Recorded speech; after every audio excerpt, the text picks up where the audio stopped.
Hi అండి అందరికీ. పర్స్పెక్టివ్‌కి సంబంధించి చాలా మోస్ట్ ఇంపార్టెంట్ బిట్స్ అనేవి ఒకసారి చూద్దాం. మీకిక్కడ ఆప్షన్స్ అనేవి మీకు ఒకే స్క్రీన్ మీద సెట్ కావట్లేదు. కింద నుండేటటువంటి ఈ ఆప్షన్స్‌ని కట్ చేస్తున్నాము. ఎందుకంటే ఎలాగో నేను ఇవి బిట్స్ ఆల్రెడీ చేశాను. మీకు అవి ఎరేజ్ చేసి పెట్టడానికి అవ్వలేదు. యాజ్ ఇట్ ఈస్‌గా పెట్టేసాను. కాకపోతే ఇవి ఇంపార్టెంట్ అనే ఉద్దేశంతోటే మీకు అందిస్తున్నాననమాట. బాగున్నాయి అని. ప్రాచీన విద్యా విధానం ఆధారంగా చివరి వరకు చూడండి. బిట్స్ మాత్రం మీకు చాలా యూజ్‌ఫుల్ అయ్యేటటువంటి బిట్స్. తెలంగాణ డీఎస్సీకి గాని, ఏపీ డీఎస్సీకి గాని సేమ్ సిలబస్సేని. ప్రాచీన విద్య ఆధారంగా క్రింది వానిలో సరి అయిన జతను గుర్తించండి. మరి ఉపనయనం అనేటటువంటిది వ్యాధి విద్యకు సంబంధించింది. మరి పబ్బజ్జ అనేటటువంటిది మనకి బౌద్ధ విద్యకు సంబంధించింది. బిస్మిల్లా అనేది ఇస్లాం విద్యకు సంబంధించింది. ఆరామాలు మఠాలు ఇవన్నీ కూడా విశ్వవిద్యాలయాలన్నమాట. నెక్స్ట్ వన్ బౌద్ధుల యొక్క విశ్వవిద్యాలయాలు. 1997 నుంచి 99 మధ్య కాలాన్ని భారతదేశ చరిత్రలో నిశ్శబ్ద కాలం అని అంటారు. ఎందువల్ల? నిశ్శబ్ద కాలం అనడానికి గల కారణం ఏమిటి? ఇది ప్లేగ్ వ్యాధి. ఈ ప్లేగ్ వ్యాధి వల్ల బడి పిల్లలు ఎక్కువగా చనిపోయారన్నమాట. అతి భయంకరమైనటువంటి కరువు కూడా ఏర్పడింది. ప్లేగు వ్యాధి వల్ల బడి పిల్లలందరూ చనిపోయారు. అలాగే అతి భయంకరమైనటువంటి కరువు కూడా ఏర్పడిందనమాట. నెక్స్ట్ వన్ వృధా మరియు నిలుపుదల. వృధా స్తబ్దత అంటాం కదా, అది ఎవరికి సంబంధించింది? హర్టాగ్ కమిటీ 1929 హర్టాగ్ కమిటీకి సంబంధించింది. మరి శిక్షాకార్మి రామ్మూర్తి కమిటీ. శిక్షాకార్మి అంటే మీకు రామ్మూర్తి కమిటీ. ప్రాజెక్ట్ పద్ధతి సెకండరీ విద్యా కమిషన్. త్రిభాషా సూత్రం అనేది కొఠారి కమిషన్కు సంబంధించింది. విద్యా ప్రణాళిక సార్జెంట్ కమిటీ. నెక్స్ట్ వన్ డిపెప్ జిల్లా ప్రాథమిక విద్యా పథకం. డిపెప్ అనుసరించి సరికానిది ఏమిటి? మరి ఈ పథకాన్ని 1994లో కేంద్రం అనేటటువంటిది దీన్ని ప్రారంభించింది. 1996లో మహిళా అక్షరాస్యత. చూడండి ఇక్కడ ఇవేవి కూడా సరికాదని ఇచ్చారనమాట. 5 జిల్లాల్లో ప్రారంభించింది రాంగు. మరి నిష్పత్తి కూడా ఇలా రాంగు. మరి ఇక్కడ చూస్తే ప్రపంచ బ్యాంక్ ఆర్థిక సహాయం అనేది కూడా రాంగ్ అనమాట. ఒడిఏ యొక్క ఆర్థిక సహాయం అనమాట ఇది. సో ఇక్కడ మనకి ఇవన్నీ కూడా రాంగే, సరికాని వెంటే. క్రింది వానిలో వృత్యంతర విద్య అందించేటటువంటి సంస్థలను గుర్తించండి. వృత్యంతర శిక్షణ అందించే సంస్థలు ఇక్కడికి వచ్చేసరికి మనకి RIE డైట్ వృత్యంతర విద్య. RIE వృత్యంతర విద్య. IASC కూడా వృత్యంతర విద్యే. నెక్స్ట్ వన్ ఈ క్రింది వారిలో సరి అయిన జతను గుర్తించండి. మరి సాంకేతిక విజ్ఞానం అందుబాటు అనేది ప్రపంచీకరణ. ఉన్నత విద్య అందుబాటు అనేది సరళీకరణ. విశ్వవిద్యాలయాల ఏర్పాటు అనేది ప్రైవేటీకరణ. మరి నైతిక విద్య అనేటటువంటిది విలువల విద్య. సాంకేతిక విద్య అందుబాటు అనేది ప్రపంచీకరణకు సంబంధించింది. ఉన్నత విద్య అందుబాటు అనేది సరళీకరణ. విశ్వవిద్యాలయాల ఏర్పాటు అనేది ప్రైవేటీకరణకు సంబంధించింది. నైతిక విద్య అనేటటువంటిది విలువల విద్యకు సంబంధించినది. నెక్స్ట్ వన్ మధ్యాహ్న భోజనానికి సంబంధించి క్రింది వానిలో సరికానిది ఏమిటి? మరి ఈ పథకం 1995 ఆగస్టు 15న ప్రారంభించింది. మరి 2004 నుంచి మధ్యాహ్న భోజన పథకం అందిస్తున్నారు. ఈ పథకం కేంద్రం అయితే 1995 ఆగస్టు 15న ప్రారంభించింది. అప్పుడు ప్రారంభిస్తే మనకి ఇక్కడ 2004 నుంచి వండినటువంటి మధ్యాహ్న భోజనం అందిస్తున్నారు. వండినది మరి అప్పుడు బియ్యం ఇచ్చేవాళ్ళు, ఇది వండిందనమాట. మరి ఈ పథకం యొక్క ముఖ్య ఉద్దేశం డ్రాప్అవుట్స్ని తగ్గించడం. సో మనకి ఇక్కడ ప్రస్తుతం పూర్తి నిధులను 1 నుండి 10 తరగతుల వరకే కేంద్రం సమకూరుస్తుంది అన్నారు. ఇది రాంగ్ అనమాట. సో ఇక్కడ మనకి ఇవన్నీ కూడా రైట్ ఆన్సర్స్. నెక్స్ట్ వన్ జాతీయ మానవ హక్కుల కమిషన్ చైర్మన్ సభ్యుల ఎంపిక కమిటీలో లేనివారు. మరి ఇక్కడ చూస్తే వీళ్ళందరినీ కూడా ప్రధానమంత్రి, కేంద్ర హోంమంత్రి, రాజ్యసభ వైస్ చైర్మన్, లోక్సభలో ప్రతిపక్ష నేత, రాజ్యసభలో ప్రతిపక్ష నేత, అలాగే లోక్సభ స్పీకరు, ఇవన్నీ కూడా జాతీయ మానవ హక్కుల కమిషన్ చైర్మన్ సభ్యుల ఎంపిక కమిటీలో ఉన్నారన్నమాట. సో ఈ రాజ్యసభ అధ్యక్షులు అనేటటువంటిది లేరనమాట. నెక్స్ట్ వన్ విద్యా హక్కు చట్టం RTE అనుసరించి క్రింది వాటిని జతపరచండి. మరి ప్రతికూల పిల్లలు అంటే సామాజిక వెనుకబడిన పిల్లలు. మరి ప్రత్యేక పాఠశాలలు అంటే మనకి ప్రత్యేక పాఠశాలలు అనేవి సైనిక పాఠశాలలు. ప్రత్యేక పాఠశాలలు అనేవి సైనిక పాఠశాలలు. బలహీన వర్గాల పిల్లలంటే ఆర్థికంగా వెనుకబడినటువంటి పిల్లలు. బాలలంటే ఎవరు? 6 నుండి 14 సంవత్సరాల గల పిల్లలు. 6 నుండి 14 సంవత్సరాలు గల పిల్లలు. మరి ఎలిమెంటరీ విద్య అంటే మనకి ఇక్కడ 1 నుండి 8 తరగతులు. 1 నుండి 8 తరగతులని ఎలిమెంటరీ విద్య అంటాం. నెక్స్ట్ వన్, జాతీయ పాఠ్య ప్రణాళిక చట్టం 2005 అనుసరించి సరికానిది ఏమిటి? ఇక్కడ చూస్తే ఎన్సీఎఫ్ 2005 ప్రకారం పాఠశాల విజ్ఞానం బయట విజ్ఞానంతో అనుసంధానం చేయాలి అంటారు. మరి జ్ఞాన నిర్మాణంలో స్థానిక జ్ఞానానికి ప్రాముఖ్యత ఇవ్వాలి అంటారు. మరి పాఠశాలలో ఐసీటీ కేంద్రాన్ని ఏర్పాటు చేయాలని చెప్పింది. మరి పాఠశాల విద్యా ప్రణాళిక పర్యావరణానికి చోటు కల్పించాలి అని చెప్పింది. ఇవన్నీ కూడా ఎన్సీఎఫ్ 2005 చెప్పింది. జ్ఞాన నిర్మాణం అనే ఓడి గుర్తుపెట్టుకోండి, బయట వాతావరణంతో అనుసంధానం గుర్తుపెట్టుకోండి, ఐసీటీ కేంద్రాన్ని ఏర్పాటు చేయమంది, పర్యావరణానికి కూడా చోటు కల్పించమంది. సో ఇక్కడ మనకు కానిది ఏదంటే ఈ లాస్ట్ది అనేది కాదు. ఒక తరగతికి ఒక ఉపాధ్యాయుని నియమించాలి అనేది wrong. Next one, Charles Wood సిఫార్సులలో లేనిదేమిటి? మరి మాతృభాషలో బోధన అందించాలి అని చెప్పారు. మరి రాష్ట్రాల్లో విద్యా శాఖలను ఏర్పాటు చేయమన్నారు. మరి ప్రైవేట్ పాఠశాలలకు గ్రాంట్ ఇన్ ఎయిడ్స్ అనేవి మంజూరు చేయాలని చెప్పారు. మరి విద్యా స్వరూపం అనేది 5 స్థాయిల్లో ఉండాలని చెప్పారు. ఇక్కడ ఈ రెండు కూడా మనకి ఆయన చెప్పలేదన్నమాట. నెక్స్ట్ వన్, క్యాబ్ ఎప్పుడు స్థాపించబడింది? 1921లో స్థాపించబడింది. మళ్ళీ కొన్ని ఆర్థిక మాంద్యం కారణంగా 1929లో మూత మూయబడింది. మళ్ళీ 1935లో మళ్ళీ తెరవబడింది. 1935లో మళ్ళీ తెరవబడింది. 1929లో మూత మూయబడింది. 1935లో మళ్ళీ తీయబడింది అనమాట. నెక్స్ట్, ఆర్థిక మాంద్యం ఎప్పుడు వచ్చింది? 1929లో వచ్చింది. మరి బేసిక్ ఎడ్యుకేషన్ ఎప్పుడు? గాంధీ ఎడ్యుకేషన్, వార్ధా ఎడ్యుకేషన్ అంటాము, 1937. గోఖలే తీర్మానం ఎప్పుడు? 1910. మరి సిమ్లా సమావేశం ఎప్పుడు? 1901. ఓకేనండి. నెక్స్ట్ వన్, విద్యా కమిషన్ యొక్క సిఫార్సుల ఆధారంగా జతపరచండి.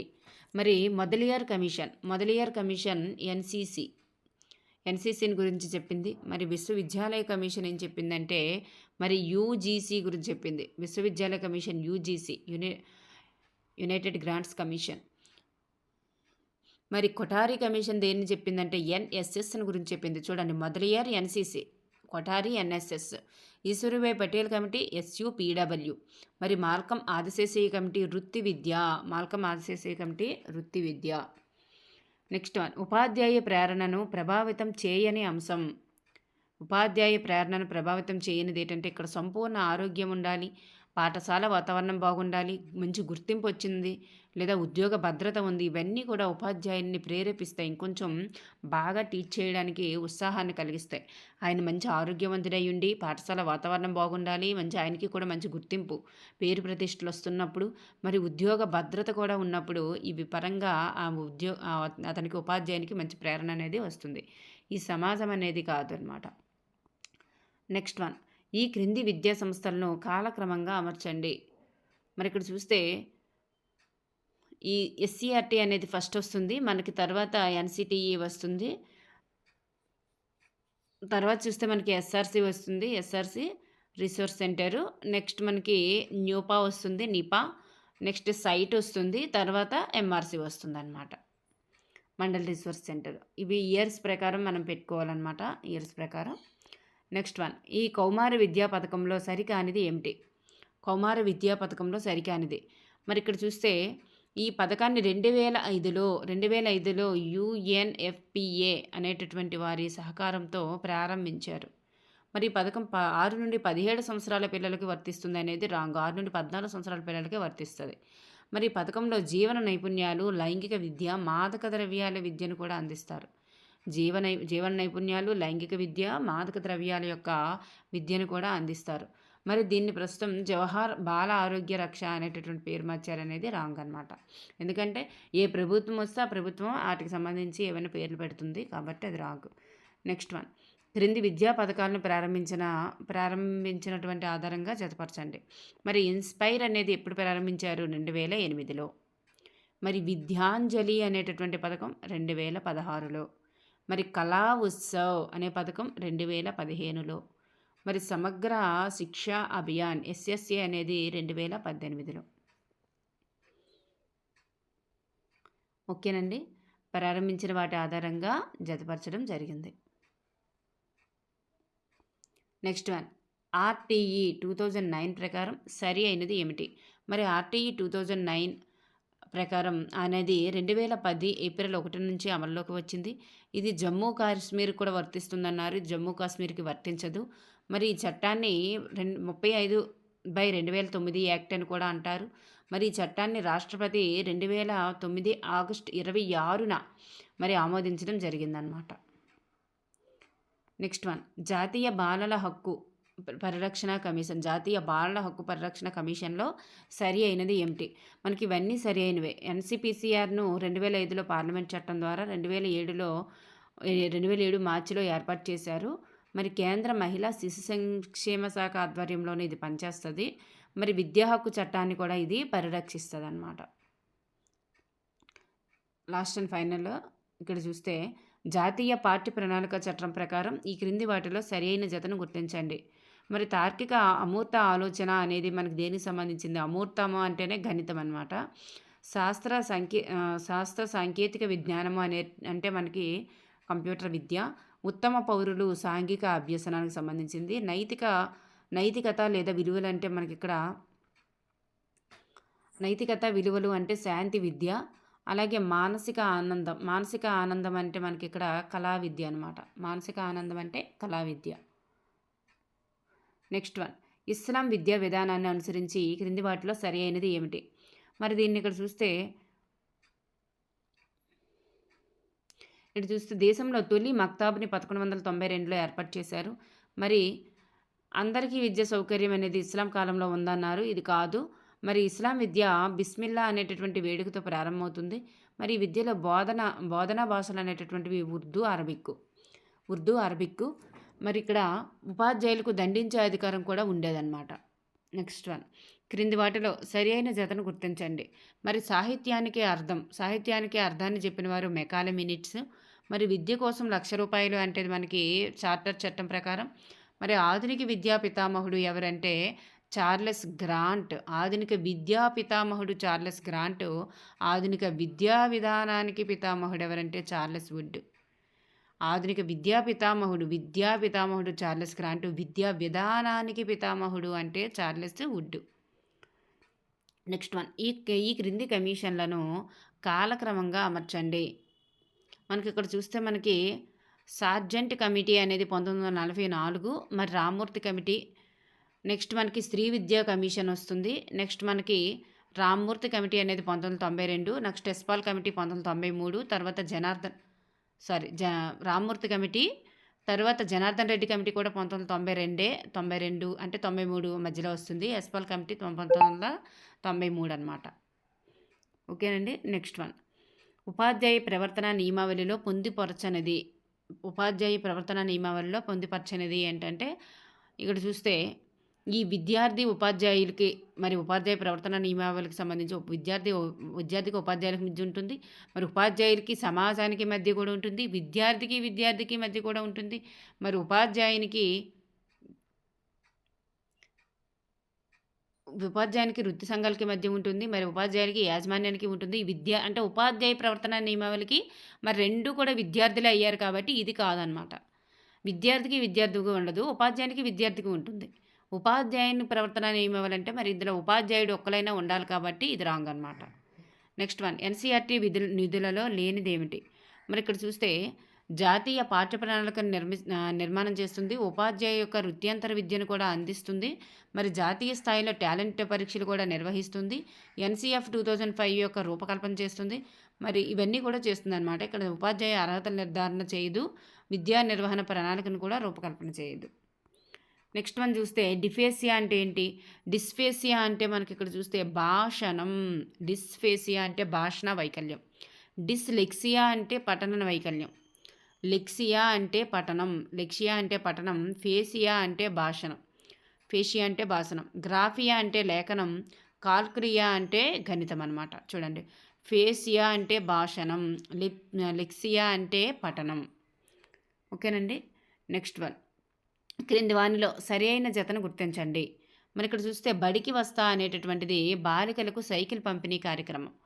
బడి పిలుస్తోంది అనేది బాలబాలికలను బడిలో చేర్పించడం. మన ఊరు మన బడి అనే కార్యక్రమం పాఠశాల ప్రతిజ్ఞకు సంబంధించినది. విద్యాంజలి అనేది మేధావులను పాఠశాలలో భాగస్వామ్యం చేయడం విద్యాంజలి పథకం. కళా ఉత్సవ్ అనేటటువంటిది పాఠశాల యొక్క కళల పరిరక్షణ ప్రాచీన కళల యొక్క పరిరక్షణకు సంబంధించిందనమాట. ప్రాచీన కళల పరిరక్షణకి సంబంధించినది. నెక్స్ట్ వన్, సమాచార జాతీయ కమిషన్ అనుసరించి క్రింది వాటిలో సరి అయినది ఏమిటి? ఈ కమిషన్ 2005 అక్టోబర్ 13న ఏర్పడింది. దీనిలో సభ్యులు సంఖ్య 10 మందికి మించకూడదు.